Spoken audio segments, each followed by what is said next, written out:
porque hoje nós estamos chegando ao final. Olha para você ver como é que o tempo passa, né, irmão? Estamos chegando ao final da primeira parte do estudo de angelologia bíblica. Nós estamos falando sobre a natureza angelical e hoje a gente encerra esse aspecto da natureza. Beleza, estamos todos me ouvindo? Ok? Muito bem. Então hoje nós vamos fechar esse primeiro aspecto da natureza angelical, que tem a ver com aquele aspecto da essência, o que dá formação, constituição ao ser angelical, esse grupo de criaturas que Deus fez, ou seja, que Ele criou de uma maneira espiritual, incorpórea, que são poderosos, que são imortais, que nós vimos no domingo passado, são seres racionais que pensam e também morais. E quando falamos desse aspecto da moralidade dos anjos, obviamente nós vimos que se tratam de anjos maus e anjos bons, e é aqui que a gente entra no último aspecto da natureza angelical. Ou seja, que os anjos são seres eleitos ou reprovados. Durante todos esses dias que nós tivemos aqui reunindo e estudando esse texto, irmãos, ora mais, ora menos, nós tocamos nesse aspecto. E eu sempre disse adiante, né? Adiante nós vamos discutir isso mais a fundo, adiante nós vamos discutir isso mais a fundo. Eu deixo isso por uma questão última, justamente porque eu vim dando todo o fundamento dessa constituição angelical para a gente chegar nesse fundamento maior que os divide, né? Que divide os anjos criados por Deus e como a Bíblia assim divide. Porque de fato e de verdade, irmãos, Deus não criou dois grupos de anjos. Deus não fez anjos bons e depois ele falou, vou criar anjos maus e vou colocar um grupo contra o outro grupo. Não. Deus criou anjos. E por algum motivo, esses anjos se constituíram em dois grupos específicos. Há uma dicotomia na palavra de Deus, onde nós podemos ver anjos bons e anjos maus, podemos ver espíritos ministradores ou demônios, espíritos maus, e podemos ver naquela designação que eu gosto mais de falar, e gosto mais não apenas por motivo pessoal, mas porque é a nomenclatura bíblica, nós dividirmos os anjos em anjos como seres eleitos, ou seja, anjos eleitos, ou anjos reprovados. Porque é assim que a Escritura vai embasar esse aspecto da natureza angelical com respeito à moralidade dos anjos e que é o princípio fundamental para o nosso estudo aqui nessa manhã. Então, meus amados irmãos, nós vamos aqui observar que o primeiro aspecto dessa natureza angelical, dentro dessa dicotomia entre seres eleitos e reprovados, é que todos os anjos tiveram estado original. Esse é um fundamento. Olha aqui, você pode ver aqui na apresentação. Todos tiveram estado original. E, meu amado irmão, você pode observar que muitas pessoas podem tentar aí usar textos fora de contextos para determinar essa questão do estado original, mas a grande verdade é que a Bíblia oferece pouquíssima informação sobre esse estado original. Na verdade, dentre os 66 livros da Escritura, dentre os milhares de versos e capítulos que nós podemos aludir ao longo do Antigo e Novo Testamento, apenas um texto, irmão, olha para você ver. Apenas um texto fala claramente do estado original de todos os anjos. E que texto é esse? Esse texto é Judas 6. E aqui a gente entra num aspecto interessante, né? Alguns irmãos entraram em contato comigo para perguntar se estava certa essa referência, Judas 6, né? E está correto, viu, irmão? Eu respondi os queridos porque, na verdade, Judas, ele não tem capítulos. Afinal de contas, é um texto sem capítulos, é um texto contínuo, uma carta contínua. E quando você diz Judas 6, você está dizendo o sexto verso dessa carta, né? Ou o versículo 6. Não que esteja errado você dizer Judas 1,6, mas não há sentido de você dizer 1,6, uma vez que não existe 2,1, entendeu? Então você já diz Judas 1, Judas 2, Judas 3, Judas 4, e assim até o último verso de Judas, se eu não me engano, 22 ou 26, não me lembro agora. Mas o mesmo princípio você pode aplicar à terceira carta de João, né? E assim entender esse aspecto. Então não é uma referência errada. Tanto faz se a pessoa colocou Judas 1,6 ou Judas 6, é a mesma referência. Então, amado, observe aqui, você tem apenas uma referência na Bíblia para descrever o estado original de uma forma enfática. E aqui está Judas 6. Eu quero que você leia comigo, que diz assim: E há anjos, os que não guardaram seu estado original, mas abandonaram o seu próprio domicílio, ele tem guardado sob trevas, em algemas eternas, para o juízo do grande dia. Amado irmão, aqui Judas, que não é o traidor, né? Vale sempre lembrar essa questão, porque algumas pessoas que não têm muito conhecimento da Bíblia, né? Ainda acham que esse Judas aqui é o Judas que traiu, né? Ele não apenas traiu Jesus, se enforcou, mas depois ele escreveu uma carta. Olha para você ver que coisa interessante. Não é o Judas traidor. Esse Judas é o irmão do Senhor Jesus, né? Irmão de Tiago, que escreveu essa carta. E naturalmente aqui, nesse contexto de Judas, há um contexto de julgamento, né? O autor ele está falando de aspectos do julgamento divino sobre os homens nos dias de Noé. Ele vai falar diante do julgamento de Deus sobre Sodoma e Gomorra, num tempo também terrível, que nós já mencionamos aqui. E no meio dessas duas colocações de julgamento, ele coloca o julgamento de anjos, né?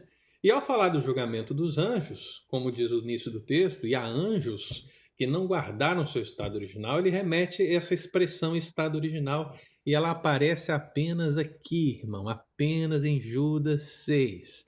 Havia um estado original para todos os anjos. Esse é o primeiro princípio. O segundo princípio é que uma parte desses anjos não guardou esse estado original. Essa palavra, essa expressão, na verdade, estado original, significa a sua posição de autoridade. Afinal de contas, eles estavam ao redor de Deus, eles estavam no entorno do trono de Deus, servindo a Deus em santidade, servindo a Deus em sua glória, servindo a Deus num estado beatífico de santidade moral. E, meu amado irmão, todos os anjos são iguais nesse sentido, nesse determinado ponto do tempo. Mas o texto bíblico diz que um grupo de anjos não guardou esse estado original. Eles abandonaram o seu próprio domicílio, abandonaram o seu lar, abandonaram essa posição de autoridade ao lado do Pai por desobedecerem, por pecarem, e assim, diz o texto, ele tem guardado, quem tem guardado? Deus tem guardado esses anjos sob trevas, em algemas eternas, para o juízo do grande dia. E aqui algumas questões a gente precisa observar nesse texto, irmão, que a palavra abandonar aqui, você vê aqui o texto, ó, mas abandonaram. Eu tinha uma canetinha aqui, deixa eu ver se eu consigo pegá-la. Arrow. Easy point. Tá vendo aqui? A palavra abandonaram. Essa palavra abandonaram significa desertar, no sentido original grego. É basicamente isso que aconteceu com os anjos, irmãos. É interessante que a Bíblia chama os anjos de milícia celestial, exército celestial. E aqui o autor sagrado ele usa a palavra desertar, que é muito popular no contexto militar, quando a pessoa abandona sua missão, abandona o seu exército, abandona a sua pátria, abandona o que foi dado para ela, onde ela lutaria ali pela vida e tal.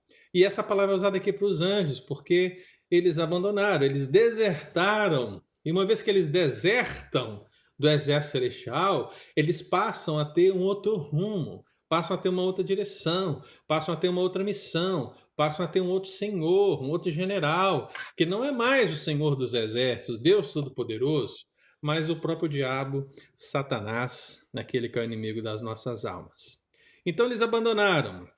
não guardaram o estado original de santidade, pecaram, desertaram, ou seja, saíram dessa posição de autoridade, esse próprio domicílio, esse lar celestial, eles abandonaram, desertaram disso e, diferentemente, e aqui que eu queria que você percebesse como o contexto do próprio texto é importante, você percebe que a Bíblia fala que eles não guardaram o seu estado original, os anjos caídos.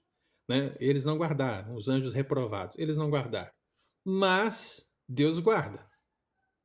E ele guarda o quê? Ele guarda esses anjos sob trevas. E é interessante esse jogo de palavras aqui. Você percebe que os anjos não guardam seu estado original, afinal de contas eles desertaram, mas Deus os guarda sob trevas. Deus os julgou. Deus colocou sob algemas eternas. Eles estão destinados agora ao juízo do grande dia. E é por isso, irmão, que eles são reprovados. O uso da palavra reprovado aqui dá-se neste contexto, que, diante de um determinado teste que aconteceu, esse grupo inteiro de anjos, uma parte desses anjos não guardaram o seu estado original, ou seja, não foram aprovados diante desse teste. E se não foram aprovados, foram reprovados. E uma vez reprovados, eles recebem a punição pela sua reprovação, que são essas algemas eternas. Isso não significa, irmãos, preste bastante atenção nisso, né? Isso não significa que os demônios, que os anjos maus, que os anjos reprovados estão inativos nesse mundo, que eles não podem fazer nada, porque isso é uma grande ignorância. Afinal de contas, nós temos exemplos bíblicos, tanto antes de Cristo como durante o ministério de Cristo, até mesmo após a ascensão de Cristo e até mesmo nos nossos dias, que a atuação demoníaca ela é real, né? A batalha espiritual é real, os anjos continuam agindo. Mas essas algemas eternas, portanto, não significa o cerceamento do mal, no sentido que o mal não pode fazer nada, mas significa que o mal não conseguirá fazer o mal contra os filhos de Deus, contra a igreja de Deus, a ponto de destruí-los, não fará nada que Deus não permita e ao final de tudo serão condenados, sendo lançados no lago de fogo e enxofre. Então, meu amado irmão, esse é o único texto na Bíblia que fala desse estado original dos anjos. Qualquer outra citação é uma especulação difícil de fundamentar, né? O único texto que fala desse estado original dos anjos é esse que vocês estão vendo aqui, Judas 6.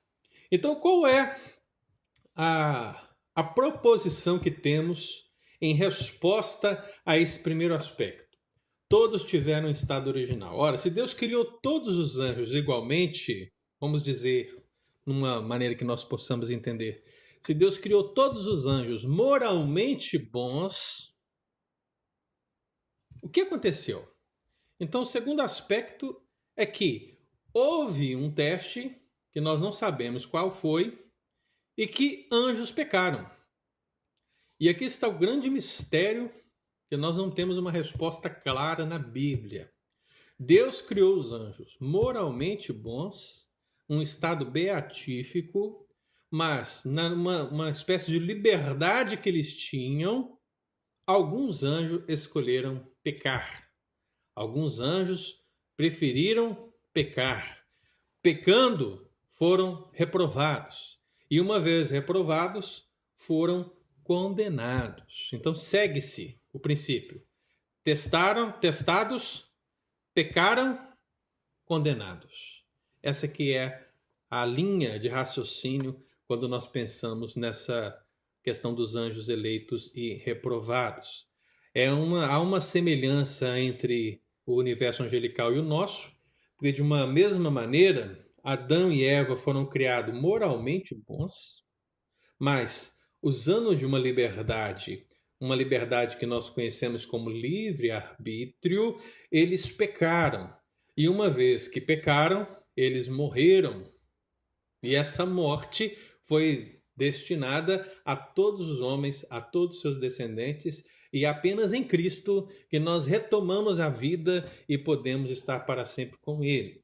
A diferença de uma de um teste, o teste dos homens e o teste dos anjos, a diferença essencial é que é claro para nós no ensino bíblico que houve um agente tentador para Adão e Eva, que foi o próprio Satanás, ali na serpente que os tentou. Mas, ao falar desse teste dos anjos, que a Bíblia não é clara, nós não temos como afirmar muita coisa e muito menos se tinha agente tentador. A grande possibilidade é que não, que isso brotou dos próprios seres angelicais, seja de um deles, Satanás, e os outros também seguido dele, ou de um grupo ao mesmo tempo, por algum motivo. A gente não sabe, não tem como afirmar, não temos versículos bíblicos, não temos respaldo. Nós só podemos conjecturar que no coração, e eu com o coração entre aspas, viu? No coração desses anjos brotou o pecado frente ao teste. E por isso eles foram reprovados. Então esses anjos que pecaram foram condenados. E eu já mencionei aqui, se os irmãos lembram bem, quando eu falei da condenação desses anjos, eu disse que, para mim, o versículo mais claro que podia falar de qual foi o pecado de Satanás, qual foi o pecado do diabo e os anjos que caíram, ou seja, os anjos que foram reprovados. Qual é o texto que poderia dizer claramente sobre esse pecado? Para mim, o texto mais óbvio é o texto de 1 Timóteo 3,6, que quase ninguém usa, né? Preferem ir lá para Isaías, preferem ir para Ezequiel, preferem ir para Enoque, preferem ir para um monte de lugar, mas eu prefiro aqui, 1 Timóteo 3,6, que é um texto no contexto da eleição de presbíteros, como eu já disse para os amados irmãos, e que, de uma maneira bem clara, o apóstolo Paulo diz a Timóteo acerca da eleição de presbíteros e diz, olha, uma das características que um presbítero não pode ter para se candidatar e ser eleito é ser neófito, né? E a palavra neófito aqui, em palavras simples para o nosso entendimento, significa aquela pessoa que é nova na fé. O sentido original é de recém-plantado. Se nós somos a lavoura de Deus, o neófito é aquela mudinha que foi recém-plantada, né? E como recém-plantada, ela necessita de cuidados devidos para que ela possa crescer e se tornar forte como o restante da lavoura. No momento que você pega uma plantinha, uma recém-plantinha plantada ali no meio dessa lavoura e a coloca numa posição de liderança tão importante como o presbiterato, você está colocando essa pessoa numa posição de sofrer amarguramente e, como disse o texto bíblico, para se suceder e ensoberbecer e incorrer na condenação do diabo. E aqui parece-nos que Paulo ele está fazendo um comparativo. Ou seja, assim como o diabo se ensoberbeceu em um determinado ponto da história, pecou e por isso foi condenado, assim pode acontecer com um membro da igreja que é recém-convertido, é eleito presbítero e pode se achar alguma coisa, pode se achar importante, pode se achar aquela velha questão, né, do poder subir a cabeça da pessoa, né? Pode se achar alguma coisa e assim, nesse ensoberbecimento, nessa presunção, ele também cair e ser condenado por causa do seu pecado. Então, esse é o paralelo que o apóstolo Paulo está dizendo a Timóteo. Ele vai dizer que um neófito não pode ser presbítero porque a chance dele se ensoberbecer é gigante e ele ser condenado.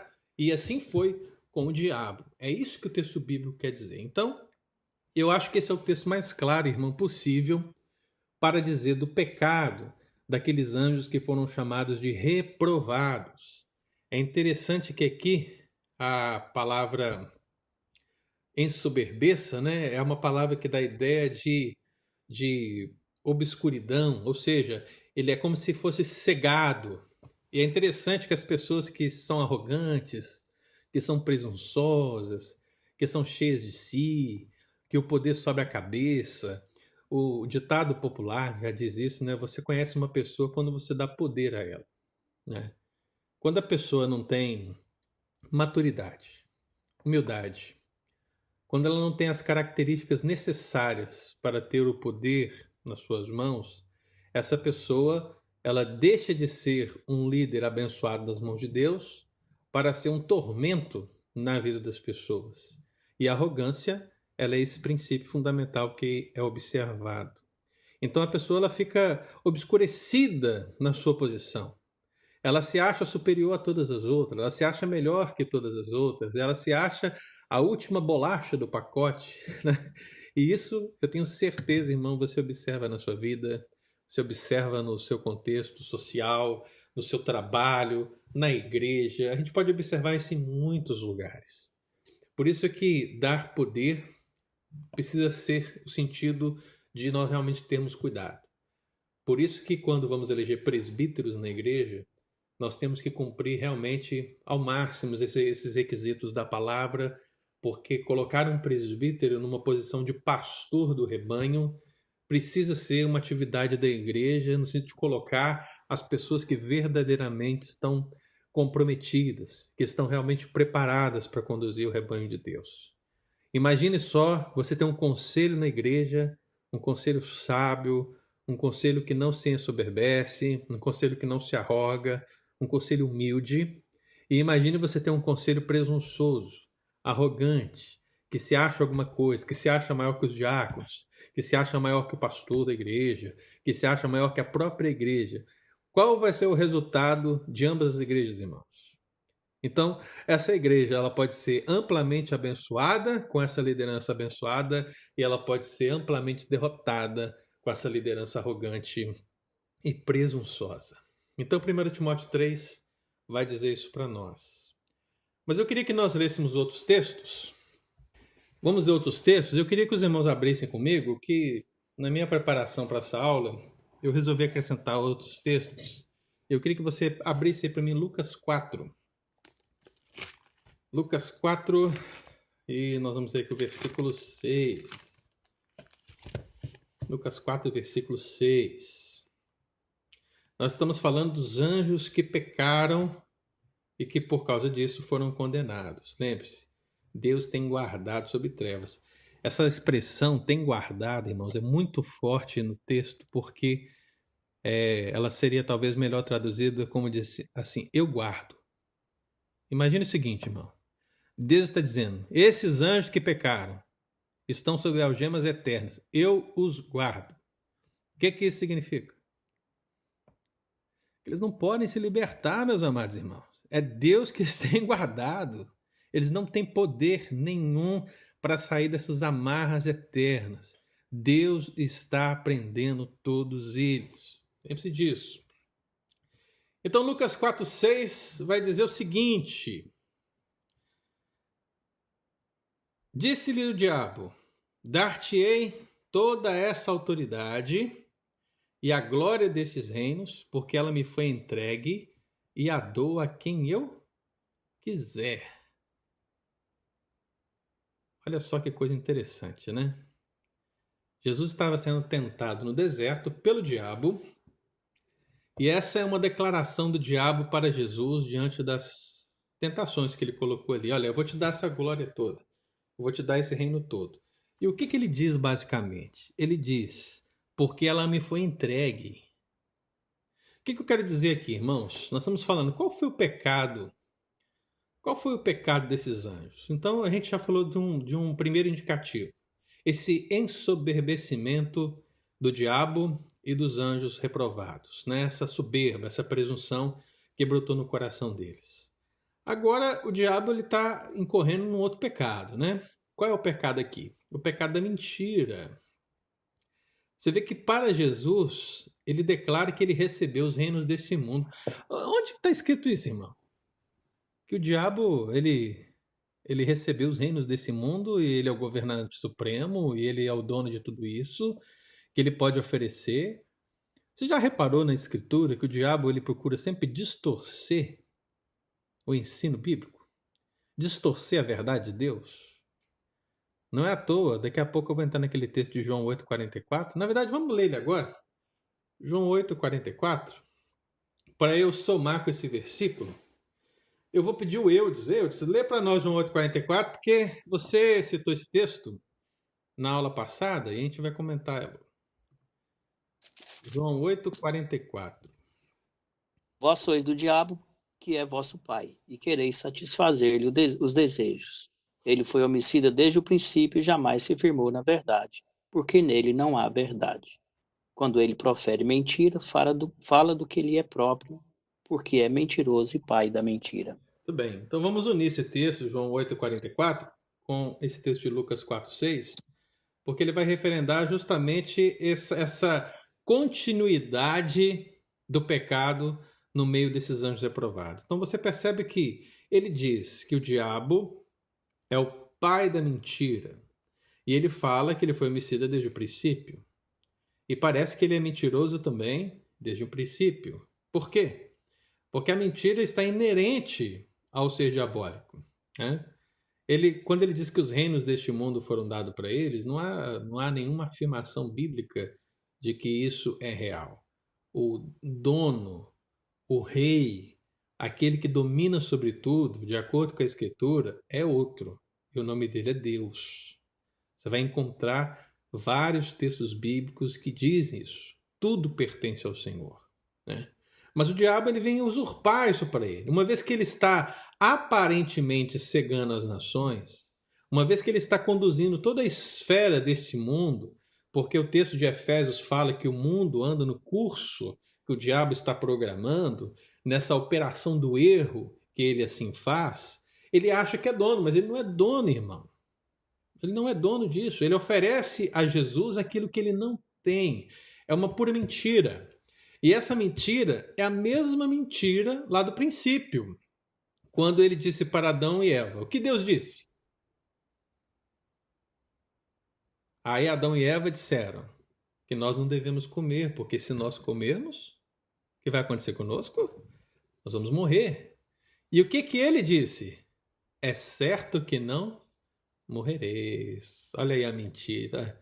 Desde o princípio, irmão. A mentira está lá, né? Então, o Eudes até fez essa pergunta, essa palavra homicida. Eu cheguei a comentar no sentido de que esse homicida não é no sentido de matar um homem diretamente, né? Mas de ser o responsável pela morte. E, de fato, eu dei uma analisada em alguns outros textos. A análise da palavra, a palavra antropoctonos, tem o sentido de assassino de homens, e ela vem atrelada a um princípio triplamente qualificado. Vocês já devem ter visto isso muito na TV, né? Quando fala assim, que a pessoa assassinou alguém, um homicídio triplamente qualificado. Nossa, isso quer dizer que é pior do que um homicídio, porque junta-se outros fatores, e esses fatores fazem que a pena desse homicídio aumente muito mais. E o caso do diabo é o mesmo, né? Ainda que o diabo não tenha matado ninguém no princípio, né? E quando eu falo princípio, se nós remetermos ao princípio no sentido de quando houve essa rebelião angelical, nós sabemos que anjos não morrem, não é verdade? Nós já aprendemos isso. Anjos são seres poderosos e imortais. Anjos não morrem. Então não pode estar se referindo a esse período, porque ali não havia ninguém que pudesse morrer. Então, obviamente, a palavra princípio tem que ser aplicada aos homens. E quando a gente volta ao critério de homens, a gente olha para Adão e Eva, que é o nosso princípio, e a gente percebe que Adão e Eva, se mantivessem o seu estado original, eles jamais morreriam. Eles ficariam ali. Mas o que acontece? O diabo vem para não apenas tentá-los, não apenas para fazê-los pecar, não apenas para fazer que a expulsão do jardim se tornasse uma realidade. Mas o que acontece aqui é um homicídio triplamente qualificado. Porque o diabo, na verdade, ele mata Adão e Eva espiritualmente, porque nessa relação com Deus se perde. Eles matam Adão e Eva fisicamente, porque agora os anos dos homens vão só diminuindo, a morte torna-se uma realidade, e você sabe, né? Qual é o salário do pecado? É a morte. A morte se torna uma realidade para Adão, para Eva e para todos os seus descendentes. E à medida que a Escritura vai avançando, ainda que temos o texto bíblico que diz que os seus dias serão 120, você percebe que as idades dos seres humanos só vão diminuindo. A vida humana vai ficando cada vez mais curta ao longo da história. Isso por causa dos efeitos do pecado. Então você tem a morte física, você tem a morte espiritual e você tem a morte eterna. O que acontece, irmão? Todos aqueles que são descendentes de Adão e Eva e que agora morrem através dos seus pais, sem Cristo, estão mortos eternamente, né? Vão estar no inferno eternamente. Graças a Deus por Cristo, irmão, que veio e quebrou essa maldição do pecado e nos salvou, nos dando vida e vida em abundância. Agora Jesus não. Jesus, ele vai nos restaurar uma vida espiritual, ele vai nos dar uma vida eterna. E, meu amado irmão, eu não sei se você vai morrer fisicamente ou não, mas uma coisa é certa: se você morrer fisicamente, um dia você será ressuscitado para a vida eterna. Então você percebe que Jesus restaura aquilo que se perdeu. Onde o diabo atuou como homicida, Jesus atua com vida. O diabo, ele vem trazer morte, ele vem trazer mentira. Mas Jesus, Deus, através de Jesus, vem trazer vida e vem trazer vida eterna. Por isso, bendito seja o nome do Senhor. Então você percebe que o pecado do diabo, no princípio, esse ensoberbecimento, ele continua através da mentira no Éden e durante os séculos. Não é à toa que Jesus, ao confrontar os fariseus, os saduceus, as lideranças que estavam ali ao lado dele, defendendo a sua autoridade, disse: vós sois do diabo. Ou seja, o diabo é o vosso pai. Por quê? Porque os seus desejos, as suas atitudes, os seus posicionamentos, as suas ações estão em consonância com a do diabo, com aquilo que se conhece acerca do diabo. Então, meu amado irmão, o que nós podemos perceber é que esses anjos que pecaram e que foram condenados, eles não apenas cometeram um determinado pecado para a sua reprovação, mas eles continuam pecando, continuam intensificando a sua reprovação através dos seus atos contrários à vontade de Deus, à santidade de Deus e à glória de Deus. Então, para entender isso melhor, depois eu vou perguntar ali ao Everton se ele conseguiu compreender, o que diz Romanos 5,12 quando o apóstolo Paulo comenta a relação de Adão e Cristo? Ele diz: assim como através de um homem o pecado e assim a morte passou a todos os homens, assim também através de Cristo, um único homem, a vida se tornou possível para a sua igreja. O que diz 1 João 3,8?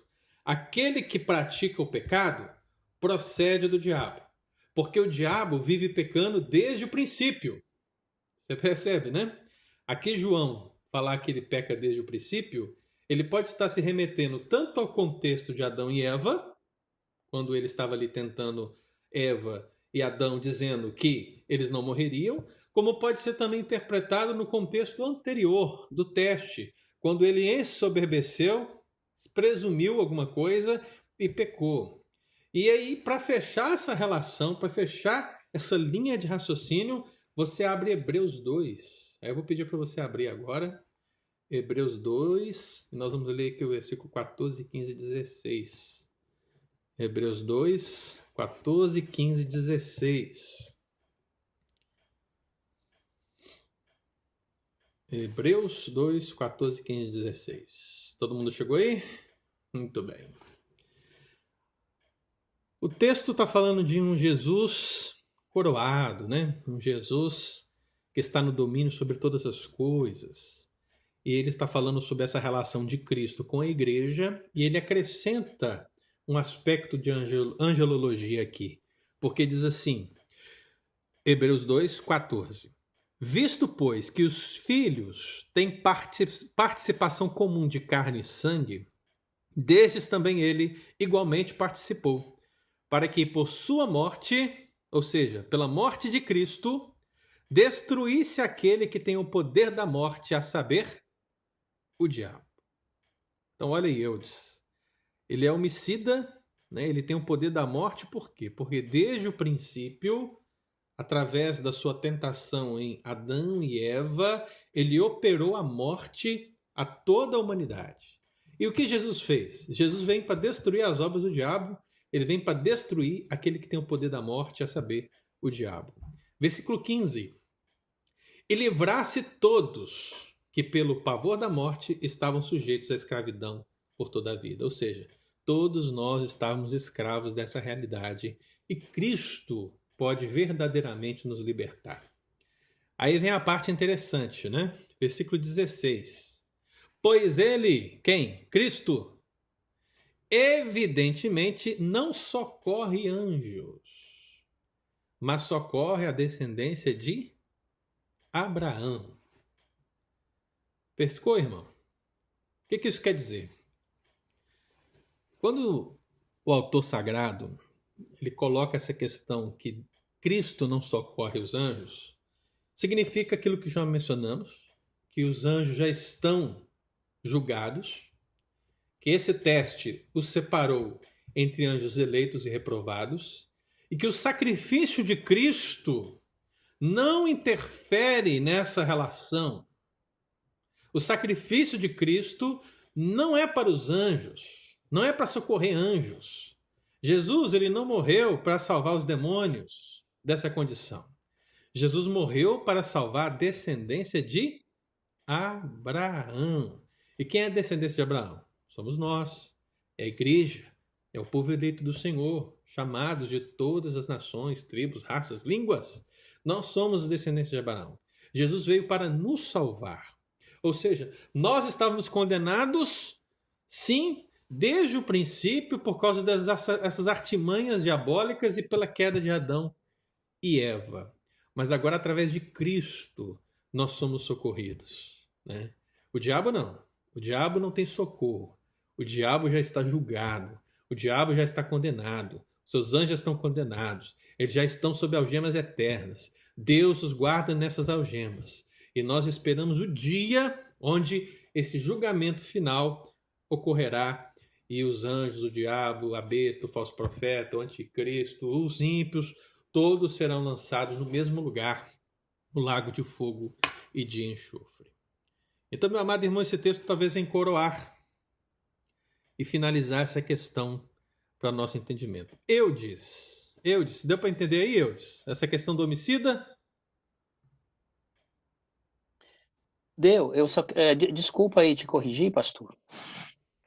Mas se não foi um outro irmão que te fez essa pergunta, foi um anjo.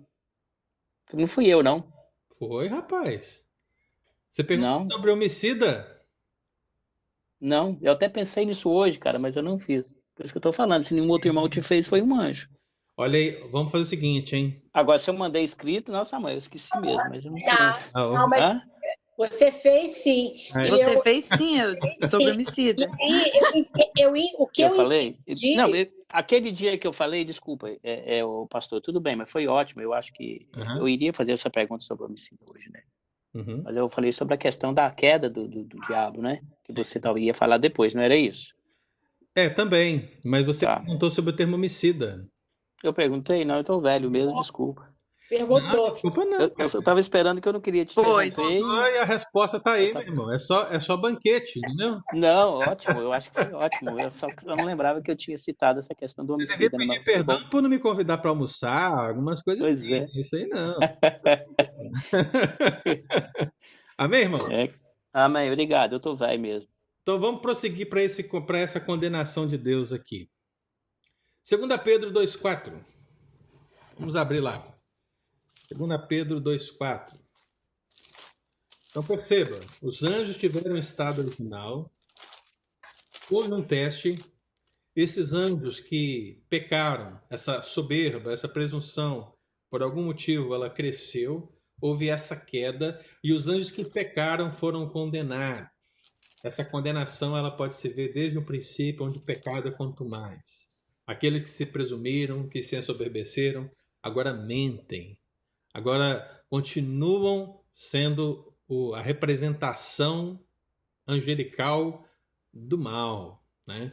Onde o diabo não apenas diz, é certo que não morrereis, como ele diz mentiras através da boca de profetas, como você pode perceber ao longo do Antigo Testamento, como ele chega diante do próprio Cristo. Olha só, olha o tamanho da presunção e da arrogância do diabo chegar diante de Cristo, o próprio Filho de Deus, e falar para ele que ele é o dono dos reinos deste mundo, e falar isso à presença do dono. Olha que coisa ridícula, irmão. O diabo está falando, você sabe que eu sou o dono. Mas isso é uma... Como é que é o termo filosófico, gente? Fugiu a palavra aqui. Falácia. Isso é uma falácia. Ele está dizendo, olha, você sabe que você é o dono, mas eu vou dizer para você que eu sou o dono só para te tentar. É uma coisa ridícula. Então você percebe que a mentira diabólica, ela perdura. E o que acontece? 2 Pedro 2,4. Quem achar pode ler aí para mim? Ora, se Deus não poupou anjos quando pecaram, antes precipitando-os no inferno, os entregou a abismos de trevas, reservando-os para juízo. Olha só. Então, Pedro, ele está declarando, olha, Deus, ele traz julgamento sobre falsos mestres, ele dá castigo aos falsos mestres, e nesse contexto de falsos mestres, ele está lembrando de quem? Daquele que é o Senhor dos falsos mestres. Ele está dizendo, olha, se Deus não poupou anjos quando pecaram, Deus não vai poupar os falsos mestres.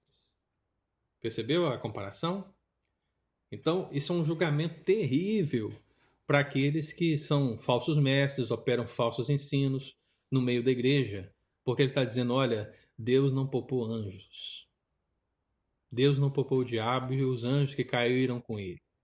Ao lado de Judas 6, eles têm guardado sobre algemas, sobre trevas eternas.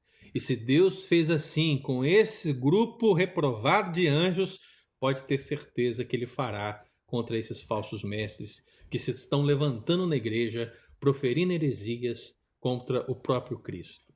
Então o julgamento, irmãos, sobre falsos profetas é, talvez, num sentido bíblico, pior do que para aquelas pessoas que não creram simplesmente, né? Aquelas pessoas que são ateias, aquelas pessoas que ainda não viram a mensagem. Os falsos mestres terão um julgamento mais duro por causa das suas blasfêmias. É o que a gente pode perceber. Então, toda vez que você aí olhar na internet, né, eu sei que talvez isso pode trazer alguma lembrança recente, né? Mas toda vez que você olhar na internet e ver pastores, presbíteros, apóstolos, bispas, pastoras, missionários, o nome que for, meu irmão, de autoridades que surgem a pretexto do evangelho para anunciar uma mensagem mentirosa, para anunciar uma heresia descabida, para anunciar coisas que não são doutrinas de Deus, mas doutrinas dos demônios. Meu irmão, no fundo do coração, ainda que você saiba que tudo isso é mentira, biblicamente falando, o juízo sobre essas pessoas, se elas não se arrependerem, se elas não voltarem para Deus, se elas não voltarem para o Evangelho, o juízo para essas pessoas vai ser muito pior, né? Então que Deus tenha misericórdia desses falsos líderes e das pessoas que muitas vezes, com uma fé verdadeira, estão seguindo essas lideranças sem o juízo verdadeiro dessa relação. Apocalipse 20:10, irmão, também fala da condenação, e aqui já fala da condenação no sentido escatológico, porque fala do grande trono branco. Apocalipse 20:10. Quem achar pode ler para mim. Uma outra pessoa, hein?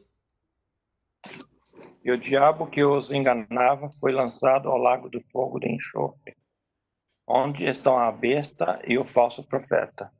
E de dia e de noite serão atormentados pelos séculos dos séculos. Amém.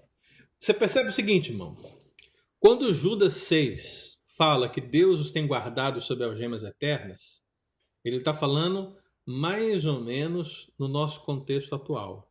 né? Porque falou 2000 anos atrás, fala-se de uma verdade muito anterior e que ainda não se concretizou. Mas quando Apocalipse 20:10 declara que o diabo foi lançado no lago de fogo, já está se falando da consumação desse julgamento. Toda vez que você vê a expressão lago de fogo, porque eu vou dizer um negócio para você, irmão. É difícil explicar isso aqui rapidamente. Mas existem muitas palavras gregas para inferno na Bíblia, né? E se você me perguntar qual é o inferno, inferno mesmo, ou seja, aquele inferno último, né, aquele que realmente é o fim de todas as coisas, é o lago de fogo e enxofre. Esse é um inferno escatológico, ou seja, ali é arremessado o diabo, ali é arremessado os demônios que seguem o diabo, ali é arremessado a besta, ali é arremessado o falso profeta, ali é arremessado o anticristo, ali é arremessado todos aqueles que não creram em Jesus. Ou seja, o julgamento final em termos de condenação se dá pela expressão lago de fogo e enxofre, né? Isso é final. Então, quando o Apocalipse 20:10 declara esse julgamento do diabo, e você vê que a expressão, né, que ele coloca, interpõe aqui, o diabo quem? O sedutor deles, o sedutor das nações. É assim, irmão. Apocalipse usa muito dessa linguagem, porque ele fala do dragão, e quando ele fala do dragão, ele fala da antiga serpente. E quem é a antiga serpente? A antiga serpente do Éden. Ou seja, o diabo estava na serpente do Éden, e o que ele estava fazendo na serpente do Éden diante de Adão e Eva? Ele estava seduzindo Adão e Eva, tentando Adão e Eva a pecarem contra o Senhor. Nada mudou desde o princípio até agora. Mas uma coisa é certa: quando chegar o dia do julgamento final, quando chegar o dia da sentença divina, no lago de fogo e enxofre estará o diabo, os demônios, o falso profeta, a besta, o anticristo e todos os ímpios, aqueles que não se converteram dos seus pecados, serão lançados aí, neste lugar, e como diz o texto, né, serão atormentados de dia e de noite. É obviamente, viu, irmão, que não existe dia nem noite mais nessa consumação. Isso é uma figura de linguagem apocalíptica para dizer que serão atormentados para sempre. No Apocalipse, quando fala os 4 cantos, né, se representados pelos 4 pontos cardeais, naturalmente não quer dizer apenas isso, quer dizer que a ideia de totalidade, ou seja, estará a ideia de totalidade, os 4 pontos, nada foge. Então a leitura de Apocalipse ela não pode ser uma leitura, em muitos textos, literal, mas tem que ser uma leitura a partir da visão apocalíptica. Por isso que eu já disse aqui para os irmãos que nós vamos analisar angelologia dentro de Apocalipse separado, porque é um universo separado. E aqui, né, você percebe que todos são lançados ali e serão atormentados para sempre, de dia e de noite. A primeira expressão designa isso. E a segunda expressão, pelos séculos dos séculos, enfatiza isso. Então você percebe que não há como escapulir, não há como fugir. De dia e de noite, pelos séculos dos séculos, significa que todos estarão ali para sempre e não há nada que eles façam antes ou façam depois que pode alterar esse resultado. Muito bem. Agora eu volto aqui, irmãos, na nossa apresentação. Muito bem. Estão todos vendo aí? Sim, muito bem. Você tem então a verdade. Todos tiveram estado original. Judas 6. Os que pecaram foram condenados. 1 Timóteo 3,6 e outros textos que nós lemos. E agora, os que não pecaram são chamados de eleitos. E basicamente, 1 Timóteo 5,21. Quero pedir vocês para abrir esse texto. 1 Timóteo 5,21. Essa é uma expressão também que aparece poucas vezes na Bíblia. Nós já lemos a referência de Mateus, onde ela aparece. Há uma referência em Apocalipse, nós vamos ler. E essa referência aqui, 1 Timóteo 5,21, É que nós vamos ler agora. E o texto diz: Conjuro-te perante Deus e Cristo Jesus e os anjos eleitos, que guardes estes conselhos sem prevenção, nada fazendo com parcialidade. Olha só que interessante, irmãos. O que temos aqui? Lembra que quando o apóstolo Paulo estava falando da eleição de presbíteros, ele disse que não podia ser neófito, por os motivos que eu já disse? Parece que o apóstolo Paulo ele realmente gosta de angelologia nesse contexto, né? Porque aqui, em 1 Timóteo 5, de novo, ele está falando no contexto de liderança da igreja. Ele está falando de presbíteros. E é interessante, irmãos, porque quando ele menciona essa realidade, ele a menciona no sentido de: Timóteo, você precisa ter todo o cuidado quando você for eleger presbíteros. E ele passa a descrever como precisa ser esse posicionamento. Então ele fala, olha, eles precisam ser considerados merecedores de dobrados honorários, né? Você não pode aceitar uma denúncia contra presbítero se você não tiver testemunhas, porque isso é muito sério, irmão. O presbítero é um pastor da igreja, uma liderança da igreja. Então o trato com essas pessoas tem que ser um trato muito especial, tanto na eleição como na condução do processo disciplinar. Então o apóstolo Paulo continua aqui a descrever essas questões e ele chama um rogo, né? Ele chama uma ordenança, ele faz um apelo. Essa expressão conjuro-te é uma expressão muito forte, porque ela referenda uma posição de Timóteo, de tudo que eu estou dizendo, olha, faça isso, Timóteo. Não esqueça de fazer isso, Timóteo. Eu estou conjurando. Eu sei que muitas vezes essa expressão conjuro, né? Ela está associada ao satanismo, né? Talvez 100% das vezes que você viu essa palavra conjuro fora da Bíblia, você viu ela relacionada a satanismo, porque é a palavra que as pessoas usam para dizer que estão conjurando espíritos, ou seja, estão invocando espíritos, né?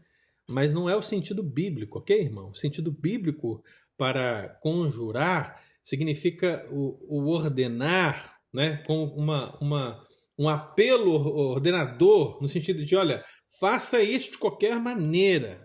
E no caso, o apóstolo Paulo está dizendo isso para o jovem pastor Timóteo acerca dos presbíteros, ou seja, acerca do ministério deles e até mesmo da disciplina deles, como ele deveria se portar. E aí você percebe que o final do versículo, né, diz que ele não deve fazer com parcialidade. Eu tenho aqui alguns presbíteros, tem diácono também aqui na minha aula, né? Mas você percebe que a ordenança do apóstolo Paulo diz que pastor precisa ser imparcial, né? A parcialidade do pastor da igreja tem que ser com a palavra, né? Ele não pode querer fazer a vontade de A ou B. Ele tem que fazer a vontade da palavra, a vontade de Deus. Então, esse efeito político, essa politicagem, muitas vezes que a gente encontra nas igrejas, isso é uma tristeza assim, sem tamanho, porque estão agindo com parcialidade que a Bíblia condena, como está dizendo aqui. Mas, voltando aqui ao nosso assunto, o apóstolo Paulo ele está chamando testemunhas à baila. Quando ele diz assim, conjuro-te, aí ele está trazendo testemunhas. Quem que ele está trazendo de testemunha, irmão? Deus, Cristo Jesus e quem? Os anjos eleitos. Ora, Deus e Cristo Jesus nós nem precisamos falar por quê, né? Porque ele está dizendo, olha, em nome de Deus, em nome de Cristo Jesus, não esqueça de fazer isso. Eu acho que para nós isso é tranquilo. Agora, o problema é que anjos eleitos aparecem aqui. Aí quer dizer que Timóteo tem que se preocupar com anjos eleitos? Como é isso, né? E eu vou explicar isso, irmão. E quando eu explicar isso, eu explico aquilo. Que é aquilo? Lembra quando o apóstolo Paulo escreve a igreja de Corinto e ele diz que as mulheres precisam usar véu? Você lembra disso? E um dos argumentos do apóstolo Paulo para que as mulheres usem véu é por causa dos anjos. Ou seja, a mesma coisa aqui, né? Quando eu explicar aqui, você tem a explicação de lá, né?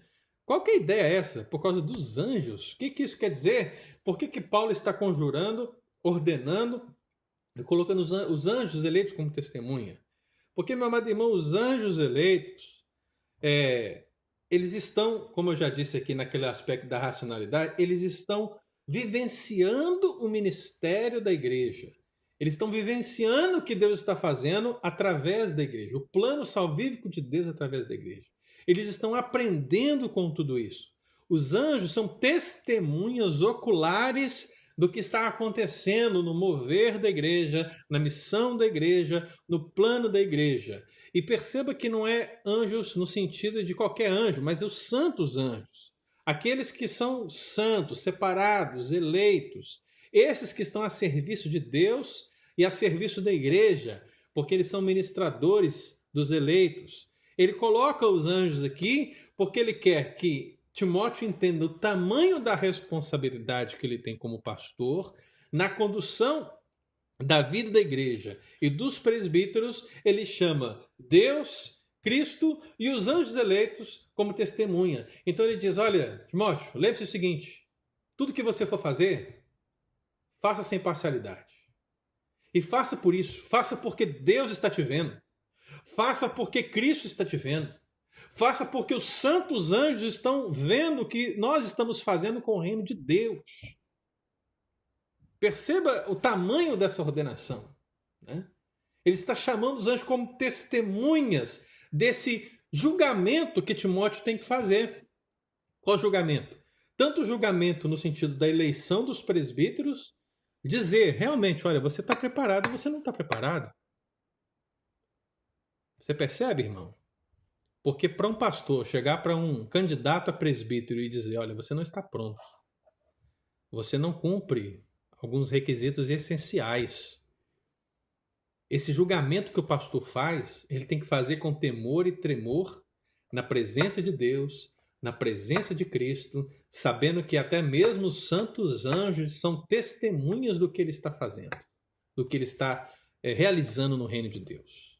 Então é nesse sentido que o apóstolo Paulo traz os anjos eleitos aqui, em 1 Timóteo 5,21, e é por isso que ele também traz essa figura lá no 1 Coríntios, capítulo 11, né? Quando fala da véu das mulheres. Não é que os anjos tinham qualquer ação, nível de ação na vida das mulheres ou na vida da igreja, e eles não fariam ou deixariam de fazer isso por causa do véu. Não, é uma questão de testemunho, né?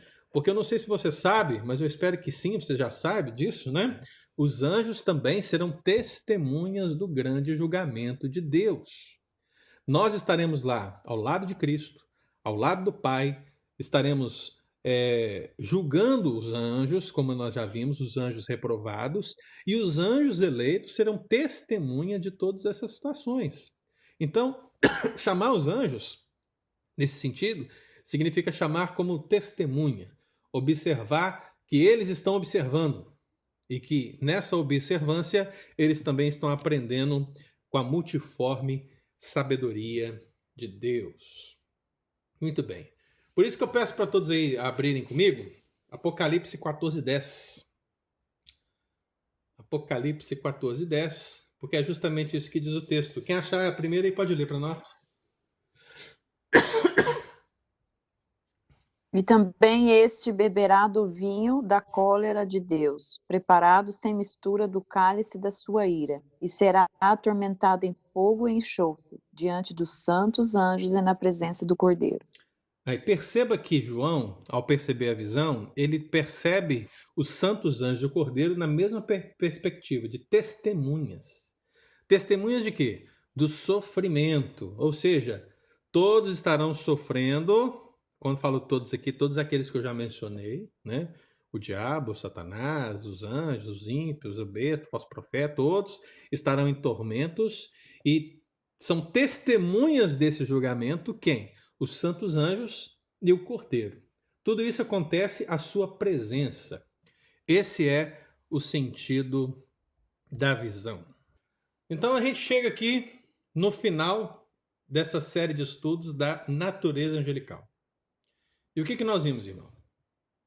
Nós vimos que os anjos são seres criados. Nunca esqueça disso. É aqui que está a resposta de muitas indagações. Eles são criados, são criaturas e por isso são limitados. Eles não são deuses nem são uma raça. São criaturas distintas, são seres elevados que o homem em alguns momentos, mas estão abaixo dos homens no sentido pleno do plano de Deus. Nós vimos que os anjos são seres espirituais e incorpóreos. Ainda que eles possam se manifestar extraordinariamente de maneira física, o que aconteceu em alguns momentos, ordinariamente os anjos são espirituais, eles não possuem um corpo, né? Eles têm uma estrutura diferente da nossa. Por isso que uma legião pode caber numa pessoa, né? Isso só se dá nesse universo angelical. Nós vimos que os seres são poderosos, os seres angelicais são poderosos e são imortais. Eles não são eternos. Não é do... Ou na ponta de uma agulha, né? Ou na ponta de uma agulha, justamente. Eles não são eternos. Eles são perpétuos ou imortais. Porque eterno, só Deus. É só Ele que está no princípio e no final. Todos os outros são criaturas. Então eles têm essa limitação de tempo também. Mas eles são seres poderosos. E nós vimos alguns feitos dos anjos, o poder desses anjos. Nós vimos que os seres angelicais são racionais, morais. Então que eles não são robôs nas mãos de Deus, mas que eles estão em constante aprendizado da multiforme sabedoria de Deus. E que ainda que tenham um saber limitado, aquilo que Deus os dá a conhecer, eles sabem e eles continuam aprendendo e ainda estão aprendendo. E que nessa moralidade eles tiveram um estado original. Nesse estado original, todos foram criados em essência igualmente bons, um estado beatífico, moralmente bons, mas em que um teste que houve, que nós não sabemos qual foi, num tempo que nós não sabemos qual foi, testados, um grupo desses anjos se rebelou, abandonou seu domicílio e por isso pecaram e porque pecaram foram condenados.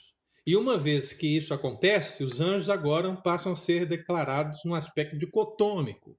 Eles são anjos bons e maus. Eles são espíritos ministradores a favor da igreja ou são demônios atormentadores das pessoas? Eles são anjos eleitos ou anjos reprovados? E aqui a gente fecha a natureza angelical, né? No próximo domingo, nós vamos iniciar a próxima parte desse estudo, que é sobre a organização angelical. Ou seja, agora a gente vai entrar no universo organizacional. Na igreja nós temos homens e mulheres, não é verdade? Homens e mulheres. Isso no sentido da natureza é isso. Homens e mulheres. Não importa se é adulto, se é criança, se é jovem, se é adolescente, são homens e mulheres. Só que na igreja você tem alguém que é pastor, alguém que é presbítero, alguém que é diácono, alguém que é professor, não é verdade? Assim como existe uma estrutura organizacional na igreja, também existe uma estrutura organizacional nos anjos. E é sobre isso que nós vamos estudar no próximo domingo, a partir do próximo domingo. Amém, irmãos? Agora eu abro para perguntas. Vamos para as perguntas, colocações. Pastor, eu tenho uma pergunta. Diga, aliás, tem várias, tem 5. Vamos destacar aqui, o Eriwan está em Jerusalém, né? Está em Jerusalém, seja bem-vindo. Aqui, só vou perguntar uma. Em Judas 6, né? Que fala lá que eles deixaram o estado original. Estava se referindo à terça parte dos anjos ou só o da história de Enoque, em Judas 6? E se esses anjos, onde que é a prisão? É aqui na Terra ou é algum lugar específico que eles estavam na prisão? Se eles comandam o crime lá da prisão. Certo? Eu vou te responder o seguinte. Ler Judas 6 e pensar no livro de Enoque como interpretação de Gênesis 6 é a mesma coisa. Tá? Quem acredita nesse versículo 6 de Judas e ao lado de Enoque, acredita que é o mesmo evento. Tá? Eu entendo, meu querido Erione, que o Judas 6 ele está aqui se referindo ao estado original de todos os anjos, mas está se referindo à queda daqueles que não obedeceram, porque é a inferência natural. Se diz que anjos abandonaram seu próprio domicílio, essa expressão é óbvia, está sendo designada àquilo que nós conhecemos como demônios. Mas, ao falar dos demônios, fala que eles não guardaram o seu estado original. Uhum. Então, se os demônios não guardaram, há aqueles que guardaram, né? Então, daí a distinção de dois grupos. Um grupo guardou e o outro grupo não guardou, né? E quanto a isso, você não precisa de Gênesis 6. Porque Gênesis 6 é uma interpretação complexa. Não, é que no versículo seguinte fala que eles foram após outra carne, né? Então é só mesmo para saber, porque se eles forem encerrados em prisão, né, ou eles estão comandando a maldade lá na cadeia, né? Os que estão soltos é os menos perigosos, né? Que está aí, né? Então, aí sobre a prisão, deixa eu te explicar sobre a prisão. Não é o planeta Terra. Então, a prisão, o que é a prisão? Deixa eu ver como é que eu posso explicar isso para você, de maneira que não pareça uma coisa absurda, né? Mas bastante. Lembra que eu falei do lago de fogo e enxofre? Então, sim. O lago de fogo e enxofre é a prisão. Entendeu? É a prisão absoluta. O problema é que o lago de fogo e enxofre ainda não foi inaugurado. Por que não foi inaugurado? Porque ainda não aconteceu o julgamento de Deus final, se é que você está me entendendo, né? Então, o que nós pensamos de inferno hoje, por exemplo, quando uma pessoa morre, se ela pertence a Cristo, o espírito dela vai para o céu. Não é verdade? Para Deus. Uhum. Se a pessoa morre sem Cristo, ela vai para onde? Ela vai para o inferno. Ela vai para o inferno. Que a gente tem a conjectura do diabo e seus anjos também neste lugar. Mas, biblicamente falando, parece-nos que inferno e céu, nesse contexto, não são uma realidade completa. É um estado intermediário que não é o purgatório, ok? Purgatório é outra coisa. Mas existe um estado intermediário entre o céu de agora, se alguém morre com Cristo, e o céu que acontece depois do julgamento. E isso é notório quando você pensa, por exemplo, que se você morrer agora, Erione, eu morrer agora, a gente vai estar com Cristo, mas a gente vai estar com Cristo de uma maneira incompleta. Por quê? Porque a minha alma vai estar lá, mas o meu corpo vai estar onde? Aqui, na Terra, né? Então, para mim, o novo céu e a nova terra, de uma maneira plena, só será uma realidade quando eu ressuscitar, meu corpo for glorificado e eu estar ali diante do julgamento final de Deus e ouvir a sentença bendita para entrar nesse novo céu e nova terra de uma maneira plena, né? Uhum. Então, por que eu estou dizendo isso? Porque esse estado intermediário, agora, é que podemos colocar essa prisão do diabo. Ele não está numa prisão como lago de fogo e enxofre, porque se ele tivesse, ele não tem como sair de lá, né? Mas ele está cerceado na sua habilidade. A Bíblia diz, quando o diabo aparece diante de Deus em Jó, pergunta, de onde vens? O que ele fala? De rodear a terra e passear por ela, né? Ou seja, o diabo está por aí. Existe um lugar, um plano, né, espiritual onde ele está em termos de condenação, mas não de uma maneira plena. Por quê? Porque ainda não chegamos nesse patamar final. Isso assim, é muito difícil de poder explicar. Mas o que eu posso dizer para você é o seguinte, o diabo não está numa prisão, numa jaula, no sentido do lago de fogo e enxofre, mas ele está solto neste mundo, ainda que acorrentado. Sabe um cachorro? Quando você sai com ele na rua, com uma corrente? Talvez essa figura possa ajudar a intenção, a entender. O diabo é como esse cachorro. Deus está segurando o cachorro na corrente. Então o cachorro, o Eudes está passando na rua, aí o cachorro vê o Eudes e vai querer avançar no Eudes. Aí Deus olha para o Eudes e fala assim, não. Aí ele firma a corrente e o cachorro só fica latindo. Mas ele não pode tocar no Eudes. Mas, talvez por um propósito, Deus fala assim, não, vai lá. Atormenta lá o Eudes para eu ver se ele é servo fiel. E aí ele dá um pouquinho de corrente, o cachorro chega perto do Eudes. Aí borra tudo. O Eudes chega a sentir o bafo do cachorro, né? Às vezes o cachorro pode até dar uma mordida. Mas depois Deus recolhe a corrente, tira o cachorro, né? Então, essa ideia de prisão e estar sob algema é isso. O diabo ele está com a sua esfera de atuação cerceada por Deus. Então ele tá com a pulseirinha no pé. Tá com uma pulseirinha no pé. Mas vai chegar o dia, meu caro, aí Apocalipse 20 está dizendo isso. Vai chegar o dia, o que Deus vai fazer? Ele vai soltar a pulseira. Agora você imagina o seguinte. O que acontece com um cachorro raivoso que sabe que vai morrer quando se tira a corrente dele? Você consegue imaginar? Ele vai sair com força, com raiva, atacando tudo e a todos. É isso que a Bíblia chama de grande tribulação. O diabo vai ser solto esse pouco tempo. E depois que ele for solto esse pouco tempo, esse tempo não vai durar muito por causa dos eleitos. Não é verdade? Que a Bíblia diz. Então nós vamos passar por essa tribulação, vamos resistir.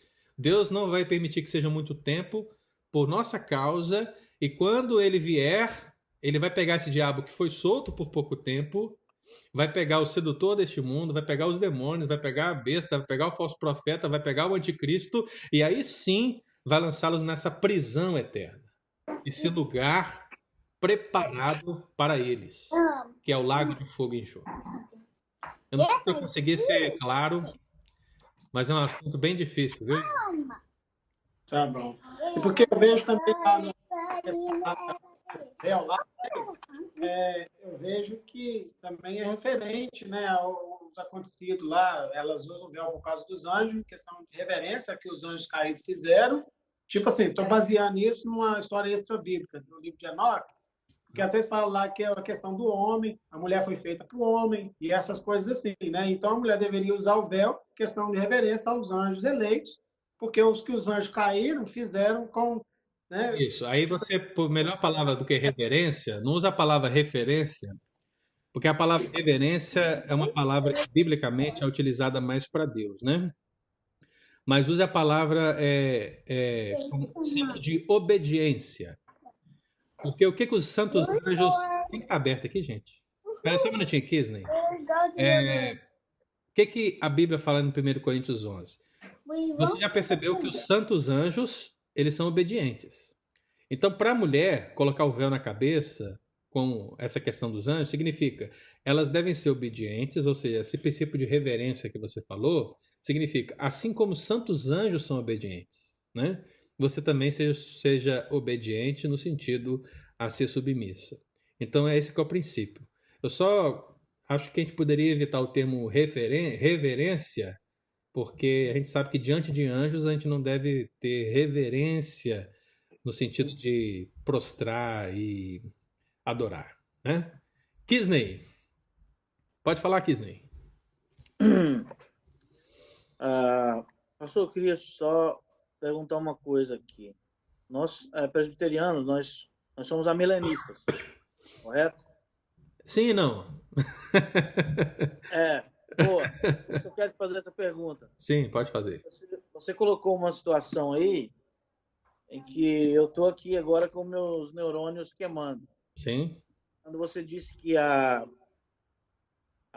grande tribulação é chamada desse período em que Satanás é solto no final antes do juízo final. Sim. Correto? Você é pré-milenista? Claro que não. Não? Não. Ok. Na verdade, Não, mas, eu seria pré-milenista, Kisney, se eu dissesse que nós não passaríamos pela tribulação. sim, mas essa tribulação, a grande tribulação, a qual Jesus refere-se a ela em Mateus, é a tribulação a qual nós estamos passando hoje. Ou não? Não. Não é essa? Não. Essa é uma tribulação, com certeza, mas haverá a grande. Entendeu? Porque... É a primeira vez que eu vejo a milenista falar isso. Eu vou dar uma... Você nunca vai ouvir um pós-milenista falar isso. Não, eu sei. Um pós-milenista nunca vai falar. Mas, assim, nós vamos passar. Nós vamos passar com certeza. Não é questão de passar, né? Isso eu sei que vamos passar. Mas no contexto em que, na teologia que eu estudei sobre a escatologia bíblica, da questão da grande tribulação, ao contrário do pré-milenismo, que acredita que vão ser tempos separados, que essa grande tribulação virá depois do arrebatamento, nós milenistas acreditamos que não haverá um milênio e por isso já estamos debaixo de uma grande tribulação. Mas eu tô... Você está quase lá. Porque, na verdade, sim, talvez... Eu estou disposto a escutar o senhor para entender seu ponto de vista. A questão é a seguinte, Kisney. A sua afirmação está correta, mas ela só ignora um pressuposto, né? O pressuposto é que toda essa tribulação vai se intensificar num breve período de tempo antes do fim. Né? Isso ainda não aconteceu. Sim. Né? Por que não aconteceu? Não apareceu ainda o homem da iniquidade. Né? O aparecimento do homem da iniquidade, da qual o apóstolo Paulo fala à igreja de Tessalônica, né? Referenda esse pouco tempo antes do fim e as tribulações se intensificarão.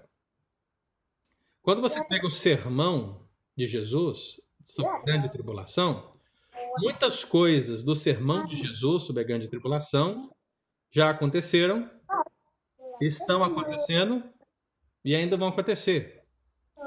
Você não pode pegar o sermão de Jesus e colocá-lo só agora, ou já aconteceu. Não. Há muitas coisas que aconteceram, coisas que ainda estão acontecendo e coisas que vão acontecer. Então, o sermão de Jesus da grande tribulação se referenda a isso. Então, você não está errado ao dizer que estamos passando pela tribulação, e até em sentido grande tribulação, no sentido do sermão de Cristo, mas o que você não pode esquecer é que tudo isso se intensificará perto do fim. E quando eu falo grande tribulação, eu estou falando sobre esse período de tempo. Eu estou usando uma terminologia bíblica para designar um momento intenso de perseguição da igreja próximo do fim. Nós vamos passar por ela, né? Então, nesse sentido, se você procurar conhecer um pouco mais, talvez eu possa até te indicar alguma literatura nesse sentido, você vai perceber essa realidade. Então, não se prenda ao termo grande tribulação em si, mas a esse aumento das perseguições próximo do fim. É isso que eu quero dizer por grande tribulação, né? E leia sempre essas profecias nesse sentido. Coisas já se cumpriram, coisas estão se cumprindo e outras coisas vão se cumprir. E outras coisas que vão se cumprir ainda e que não se cumpriram ainda é o aparecimento desse anticristo, essa perseguição mundial da esfera política e religiosa, que é a igreja falsa, a grande meretriz de Apocalipse. Tudo isso vai acontecer no estado muito intensificado que ainda não vemos, não vislumbramos. Você pode vislumbrar perseguição, dores, é grande, é terrível, mas ainda não é o pior. É triste falar isso, mas é verdade. Ainda não é o pior que a igreja estará sujeita. Vai haver um tempo pior, um tempo de dores maiores. Será tão terrível que esse tempo só é abreviado por Deus por causa da igreja. Tá bom, Disney? Muito obrigado, pastor. Um abraço a todas as mães aí. Opa! Mais perguntas? Diga, Ricarda. Já abri seu microfone. Eli. É o Eli, é o curioso aqui, o Eli. Diga. Não, pastor, eu só estou observando aqui na minha versão, Judas capítulo 6. Sim. Desculpa, capítulo 1, 6, 7, aliás, só tem um capítulo, né? Mas assim, e quanto aos anjos que não guardaram a sua autoridade e santidades originais, mas abandonaram o seu próprio domicílio, ele os tem mantido em trevas, presos com correntes eternas para o julgamento do grande dia. Sim. Semelhante a estes, Sodoma e Gomorra e as cidades circunvizinhas entregaram-se à imoralidade e a todo tipo de depravação sexual. Estando sobre o castigo do fogo eterno, essas cidades nos servem de exemplo. Essa questão dessa condenação, dessa cadeias eternas dos anjos aí, você acha que seria válido também dizer que seria que eles não têm mais como voltar atrás, ou seja, não tem mais arrependimento? Poderia se dizer assim também? Claro, isso não acontece mais. Exato. Né? Lembra que a expressão de Hebreus 2 que nós lemos foi: ele não socorre anjos. Amém. Né? Ele não socorre anjos. Então, não está determinado no plano de salvação socorro a anjos caídos. Isso não vai acontecer. Né? Então, não, é só porque eu já vi muitas pessoas usando esse texto aí de Judas, dizendo que a expressão por após outra carne aí, ela é aplicada logo em seguida, de acordo com a versão que se usa, para Sodoma e Gomorra. Sim. Mas os dois termos ali está dizendo o quê? Sodoma e Gomorra foi julgado, eles estão condenados. Sim.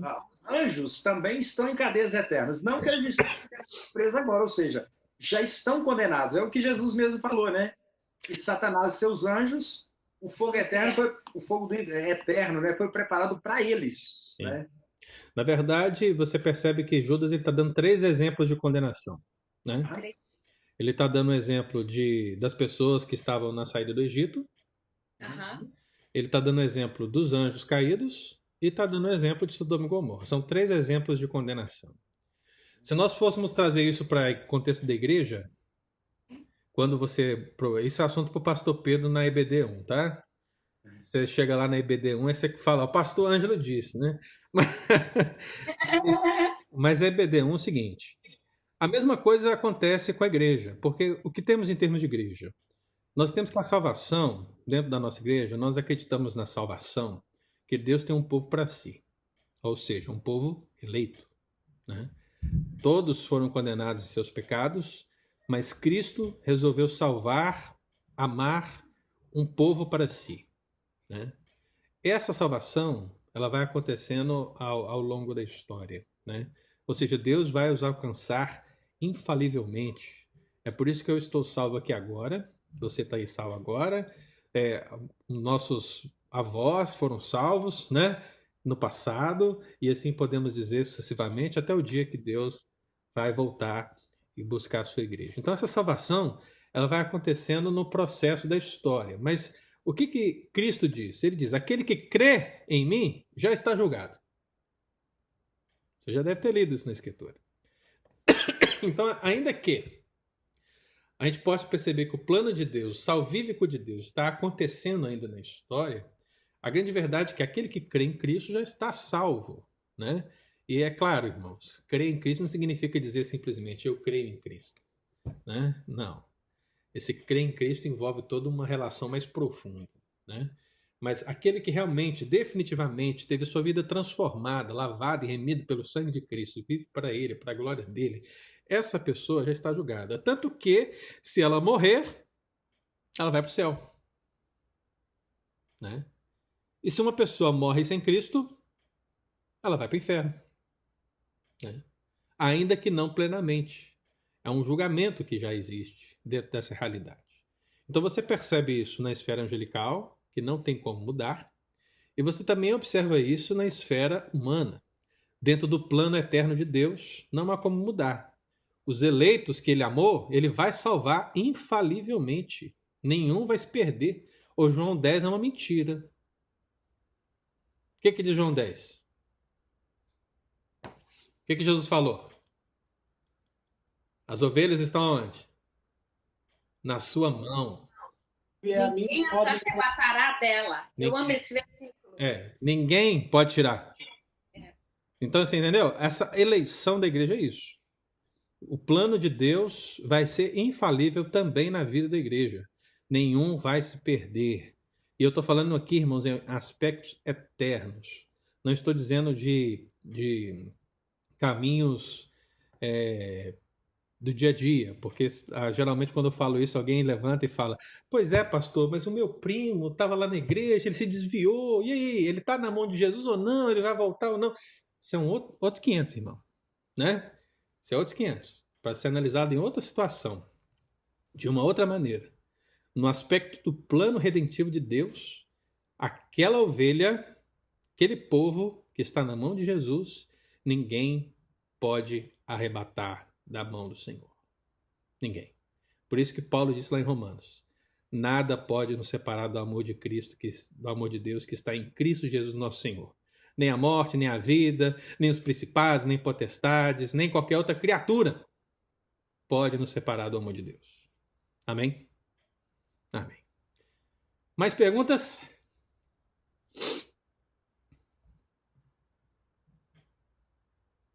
Clica no meu agora.